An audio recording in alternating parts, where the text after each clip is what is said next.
நற்பவி நலம் பெறுவோம் வளம் பெறுவோம். இந்த காணொலியை பார்த்து கொண்டிருக்கும் அன்பு நெஞ்சங்களுக்கும் சப்ஸ்கிரைப் செய்த சொந்தங்களுக்கும் சேவராகினி அறக்கட்டளையின் சார்பாக பொன் பரமேஸ்வர சுவாமியின் ஆசீர்வாதங்கள், நன்றிகள். சாய்ராம். இந்த காணொலியில் பார்த்திங்கன்னா என்னுடைய மகாகுரு, என்னுடைய முதல் குருவான ஸ்ரீ சாமியார் என்று செல்லமாக அழைக்கக்கூடிய யோகி ராம் சரத்குமார் ஐயா திருவண்ணாமலை ஐயாவுடைய அற்புதத்தில் எனக்கு நிகழ்த்திய ஒரு முக்கியமான ஒரு நிகழ்ச்சியை பற்றி உங்கள்கிட்ட நான் பகிர்ந்துக்கிறேன்.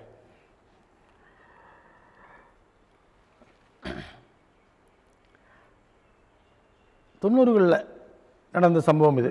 அதாவது 1997ஆம் ஆண்டு 98ஆம் ஆண்டு நடந்த ஒரு சம்பவம். எனக்கு பொதுவாகவே பார்த்திங்கன்னா ஆன்மீகத்தில் நாட்டமே இருக்காதுங்க. ஏதோ நான் சாமி கும்பிடுவேன், என்னுடைய கடமையை செய்வேன், அவ்வளோதான். ஆனால் கோயிலுக்கு போகிறது, இந்த விழுந்து விழுந்து கும்பிட்றது, இந்த சித்தர்களை பார்த்துக்கிறதுலாம் எனக்கு பிடிக்காது. எனக்கு அந்த காலத்துலேயே அப்படி தாங்க. ஆனால் அதுக்கு எதிர்மாறாக இன்றைக்கி கொண்டு வந்து உட்கார வச்சிட்டாங்க. பாருங்கள், அவங்க என்னையும் தாடியை விட்டு இப்படி ஒரு மாறுதல் பண்ணி இப்படி தாண்டா இருக்கணும் ஜாமியார்னா பார்த்துக்கடா அப்படிங்கிற மாதிரி உட்கார வச்சிட்டாங்கன்னு வைங்களேன். அதெல்லாம் சாதாரண விஷயம் இல்லை. ஒரு மனிதனை மாற்றணுங்கிறது யாரால் மாற்ற முடியும்? 3 பேர் மாற்றலாம். யாருன்னு சொல்லுங்கள் பார்க்கலாம். ஒன்று தன்னை ஈண்டெடுத்த தாய், யார் வயிற்றுலேருந்து நம்ம வெளியே வந்தோமோ அவங்களால நம்ம திருத்த முடியும். 2வது நமக்கு துணைவியாக இருக்கக்கூடிய மனைவி. மனைவி ரெண்டுக்கு வித்தியாசம் நிறையா இருக்குதுங்க. மனைவி சொல்கிறேன். மனைவின்னா நம்ம தாலி கட்டிய ஒரு பெண், அவங்களால மாற்ற முடியும், இல்லை அவங்களால நம்ம மாறலாம். 3வது யார் தெரியுமா? யாருமே இல்லை, நம்மளே தான்.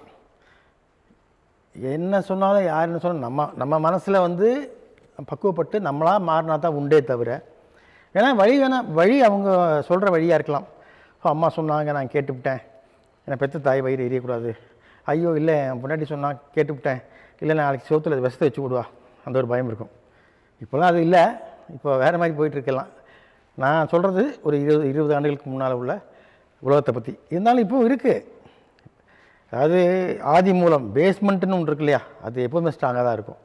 மேலே வேணால் நீங்கள் 1000 இப்போ நம்ம கேக்கு வாங்கி சாப்பிட்றோம், கேக்கு மேலே அழகாக இருக்குது, கலராக டிசைன் போட்டிருப்போம், அவ்வளோ என்ன வெண்ணையும் சர்க்கரையும் மிக்ஸ் பண்ணி அந்த மாதிரி தான். அது ஒன்றுமே இல்லை. ஆனால் உள்ளே இருக்குது பார்த்தீங்க ஸ்டஃப்பு, கேக்குன்னு சொல்லக்கூடியது, அதில் தான் மைதாவும் முட்டையும், அதில் தான் விஷயம் இருக்குது. ஆனால் அது எல்லாம் டேஸ்ட்டும் மாறாது, ஒன்றா தான் இருக்கும்.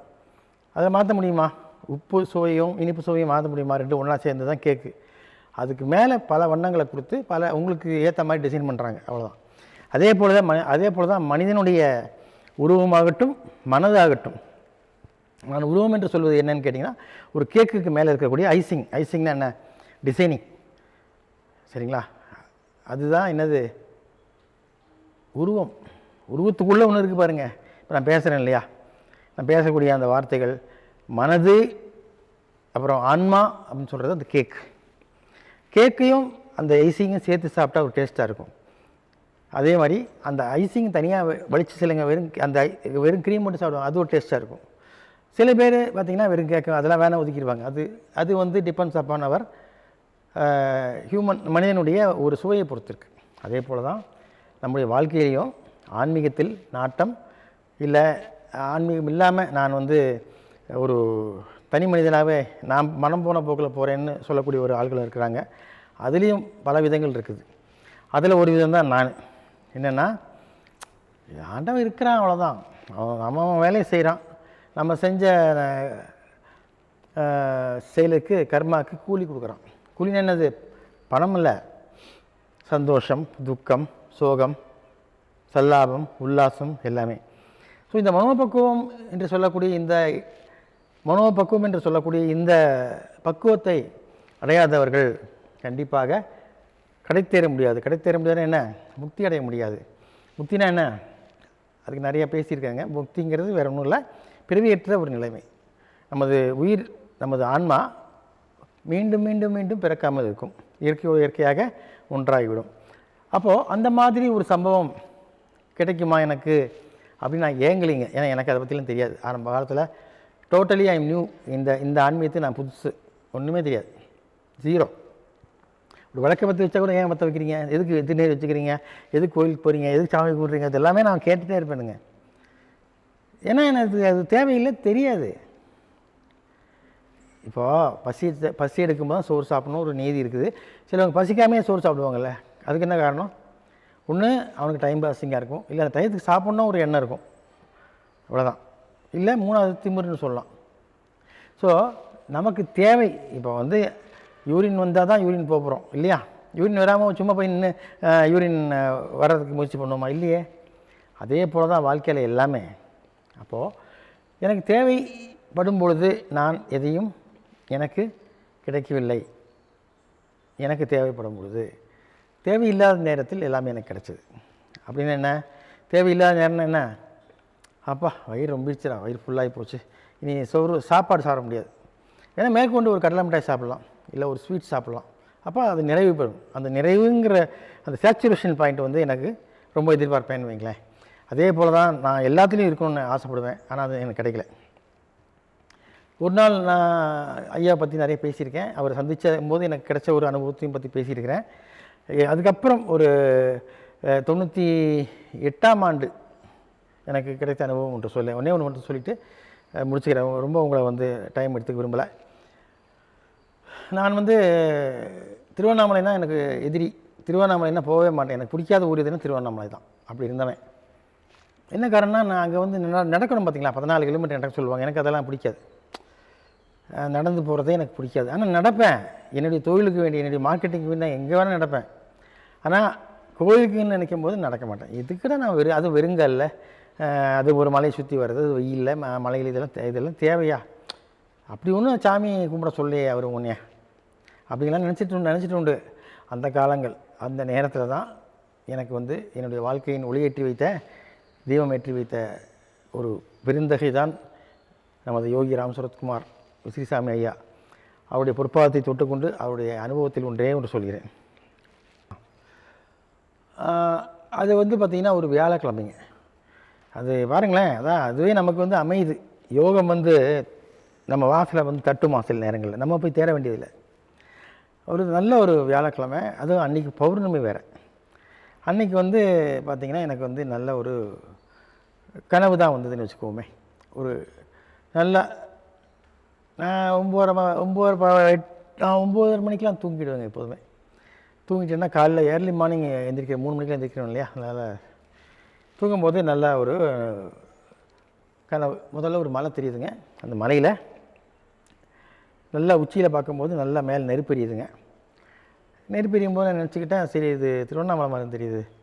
ஏன்னா தீபத்துக்கு நான் அடிக்கடி போயிருக்கேன், கார்த்திகை தீபத்துக்கு. அப்போல்லாம் பார்த்துருக்கேன்ல. அப்போ மேலே அந்த அழகாக அந்த தீபம் எரியிற மாதிரியே எனக்கு காட்சி கிடைக்கிது. அப்படியே நான் கையை எடுத்து கும்பிட்றேன். அப்போ எனக்கு உடம்பெல்லாம் என்ன சொல்கிறது, ஒரு கூலிங் எஃபெக்ட்னு சொல்லுவாங்க. அதாவது உடம்புலாம் கூசுகிற மாதிரி ஒரு ஃபீலிங் வரும். அது ஆன்மீகத்தில் உணர்ந்தவங்களுக்கு மட்டும் தெரியும். அதான் அந்த காஸ்மிக் எனர்ஜின்னு சொல்லுவாங்க இல்லையா? அந்த வான்காந்த அலைகள் நம்ம மேலே டச் பண்ணுது. அப்போது அந்த கனவில் முதல்ல அந்த தீபம் எரிய தெரியுது. அப்படியே தீபத்துலேருந்து நேராக தொப்பக்கட்டின்னு உள்ளே பார்க்குறோம். உள்ளே விழுகலை. அங்கேருந்து பார்க்கும்போது கீழே நேராக என்ன தெரியுது? அண்ணாமலையார் உட்காந்து தவம் பண்ணிகிட்டு இருக்கிறது எனக்கு தெரியுது. அண்ணாமலையார் யார்? சாட்சாத் பரமேஸ்வரன். அவரே அங்கே உட்காந்து தியான நிலையில் உட்காந்துருக்கிறார், அது தெரியுது. அதுக்கு மேலே தலைக்கு மேலே நெருப்பு எரியிற மாதிரி எனக்கு தெரியுது. அப்படியே நான் என்ன பண்ணிட்டேன், முழிக்கலான்னு முயற்சி பண்ணுறேன். கண்ணை திறக்க முடியல. ஒரு பயம் கலர்ந்த ஒரு சந்தோஷம். அப்பாடா பார்த்துட்டோம்டாப்பா, இறைநிலையை பார்த்துட்டோம், ரொம்ப சந்தோஷப்படுறேன். சந்தோஷப்படும் போது என்ன நடக்குது? கூடைய நம்ம எனது ஆதி குருவான விசிறிசாமி ஐயா காட்சி கொடுக்குறாங்க. தம்பி ரொம்ப சந்தோஷப்படாத, இன்னும் நிறைய உனக்கு பாக்கி இருக்குது, இதுதான் ஆரம்பம், இது முடிவல்ல, முயற்சி செய்து கொண்டே இரு, உன்னை எல்லாம் தேடி வரும் அப்படின்னு சொல்கிறாங்க. நான் சரிங்க சாமி, சரிங்க சாமி, சரிங்க சாமிகிட்டே இருக்கிறேன். என் கூட வா, என் பின்னாடியே வா அப்படின்றார். யார்? விசிறிசாமி ஐயா. கையில் விசிறியும் அந்த கொட்டாங்குச்சி வச்சுருப்பார். அந்த மேலே வந்து திருவண்ணாமலையில் கிரிவலம் ஒரு பாதை இருக்குங்க, சின்னதாக ஒரு பாதை மாதிரி போகும். அதில் ஐயா பயணிக்கிறாங்க, கூடயே நானும் பயணிக்கிறேன். ஒரு 3 அடி வித்தியாசத்தில் நான் நடந்து போயிட்டுருக்கோன்னு வைங்களேன். ஒரு இடத்துல போனோடனே இங்கே உட்காருப்பா, இங்கே உட்கார் அப்படின்னு கை காமிக்கிறார். சிட் டவுன் ஹியர் அப்படின்ட்டு உட்காந்துட்டு close your eyes and do some meditation அவர் இங்கிலீஷ் தான் பேசுவாருங்க. டூ சம் மெடிடேஷன் அப்படிங்கிறார். உடனே நான் சொல்கிறேன், Swamiji you are my everything, why should I want to do my meditation? நீங்கள் தான் எனக்கு எல்லாம், நான் உங்களை பார்த்துட்ருக்கேன், அதுவே எனக்கு தியானம், நான் வந்து கண்ணை மூடி தியானம் பண்ணுங்கிற அவசியம் இல்லை சுவாமி அப்படின்னு நான் சொல்கிறேன். அதுக்கு ஒரே சிரிக்கிறார் பயங்கரமாக. சிரிச்சுவிட்டு சொல்கிறார், okay you watch my eyes, I will show who am I அப்படிங்கிறார். நீங்கள் கண்ணை பாரு, நீங்கள் கண்ணையே பார்த்துட்டு நீ ஆசைப்பட்ட மாதிரி நான் யாருங்கிறது உனக்கு காமிக்கிறேங்கிறார். ஓகே சுவாமி, நான் அப்படியே சாஷ்டாங்கமாக ஒரு நமஸ்காரம் பண்ணிவிட்டு அப்படியே உட்காடுறேன். தியான நிலையில் நம்ம அந்த சிம்முத்திரை போட்டு சித்த முத்திரையில் உட்காந்துக்கிட்டு அவர் கண்ணையே 2 கண்ணையும் திறந்து பார்த்துக்கிட்டு இருக்கேன். பார்த்துட்டே இருக்கும்போது என்ன ஆகுது தெரியுமா? 2 கண்ணும் அந்த ஐபால் அந்த 2 ஐபாலும் சுற்ற ஆரம்பிக்குது. எப்படி பூமி நம்ம பூமியோட சுற்றுது இல்லைங்களா, அதே மாதிரி சுற்ற ஆரம்பிக்குது. எனக்கு பயம் வந்துடுச்சு ஒரு பக்கம். என்னடா அது சுவாமிஜி கண்ணு வந்து குளோபாக மாறுது, உலக ஒன்றை சுற்றுற மாதிரி சுற்றிட்டு இருக்குதே. ஒரு கற்பனை பண்ணி பாருங்கள், நார்மலாக ஒரு ஒயிட்டு இதில் கருப்பு மொழி பார்த்தா எப்படி இருக்கும், அந்த இடத்துல அந்த கண்ணுக்கு பதிலாக ஒரு குளோபே சுற்றுற மாதிரி இருந்தால் எப்படி இருக்கும், யோசிச்சு பாருங்கள். பயம் வந்துச்சு. சுவாமி நான் என்னால் பார்க்க முடியல, என்னை காப்பாற்றுங்க, you are my everything அப்படிங்கிறேன். உடனே அப்படியே அந்த உருவம் மறைஞ்சு அதில் வந்து நான் எப்படி பார்த்தேன், நம்ம பரமேஸ்வரனுடைய உருவத்தை பார்த்தேன் இல்லையா, உட்காந்து தியானம் பண்ணுற மாதிரி அதே கோலம் அங்கே வருது.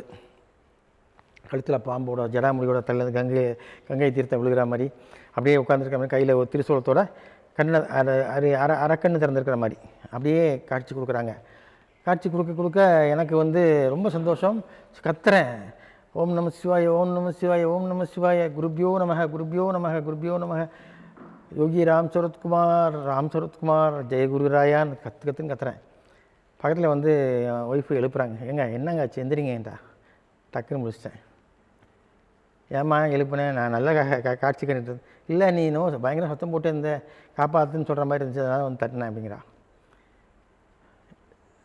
என்னடா இது. உடனே சரி அன்றைக்கி பௌர்ணமி, என்றைக்கு நான் பௌர்ணமிக்கு கூட்டம் இருக்குன்னு போக மாட்டேன், அதுக்கு அடுத்த நாள் நேராக போனேன். போய் ஐயாவை பார்த்து சொன்னேன், ஐயா இந்த மாதிரி சுவாமிஜி நீங்கள் என் கனவுல வந்தீங்க, இந்த மாதிரி சம்பவம் நடந்துன்னு அவர்கிட்ட லைட்டாக சிம்பிளாக எக்ஸ்பிளைன் பண்ணேன். Okay, this is good symptom for you,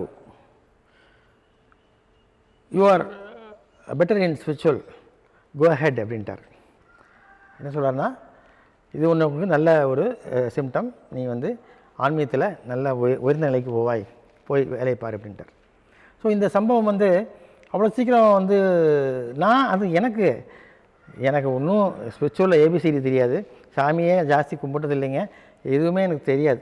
இருந்தாலும் எனக்கு இதில் இந்த மாதிரி எனக்கு இந்த ஒரு பதறுன்னு சொல்ல, நான் எனக்கு ஸ்பிரிச்சுவலில் ஒன்றுமே தெரியாது, எனக்கு போய் ஒரு காட்சியை கொடுத்து என்னை வந்து இந்த அளவுக்கு கொண்டு வந்தால் அந்த பெருமை வந்து யாரை சேரும் என்றால், முதல்ல வந்து நான் செய்த புண்ணிய கர்மாக்களுக்கு சேரும். நான் செய்த நல்ல செயல்கள் சொல்லுவாங்களே, அதுதான் எனக்கு காட்சி கொடுத்துருக்கு. 2வது வந்து எனது எனது ஆதி குருன்னு நான் எடுத்த நமது விசிறி சாமியார், நமது யோகி ராம் சரத்குமார் ஐயாவுடைய அவருடைய ஆன்மாவுக்கு சேரும். 3வது தான் யாருக்கு, என்னை பெற்றவருக்கும் மற்றவருக்கும். ஆகவே இந்த சம்பவம் வந்து ரொம்ப நாளாக சொல்லணும்னு எனக்கு ஆசை, அதுக்கு எனக்கு மறந்து போயிடுறேன். இப்போ தான் எனக்கு சொல்லணும்னு ஒரு நேரம் போல் இருக்குது, இப்போ சொல்லிட்டேன். ஆகவே அனைவரும் ஒரு முறை திருவண்ணாமலை சென்று நமது யோகி ராம் சரத்குமார் ஐயாவையும் மற்றும் அங்கே இருக்கிற நிறைய சித்த சமாதிகள் நிறையா இருக்குது, அதெல்லாம் பார்த்துட்டு கடைசியாக அண்ணாமலையாரை பாருங்கள், உண்ணாமலை அம்மனை பாருங்கள். எல்லாத்துக்கும் மேலே அந்த பக்கம் இருக்கக்கூடிய ஆதி அருணாச்சலம் என்று சொல்லக்கூடிய அடி அண்ணாமலைன்னு சொல்லுவாங்க, அங்கே கண்டிப்பாக போகணும், அப்போ தான் நிறைவு பெறும் என்று சொல்லிக்கொண்டு என்னுடைய உரையை நிறைவேற்றுகிறேன். மீண்டும் சந்திப்போம். சாய்ராம். நற்பவி.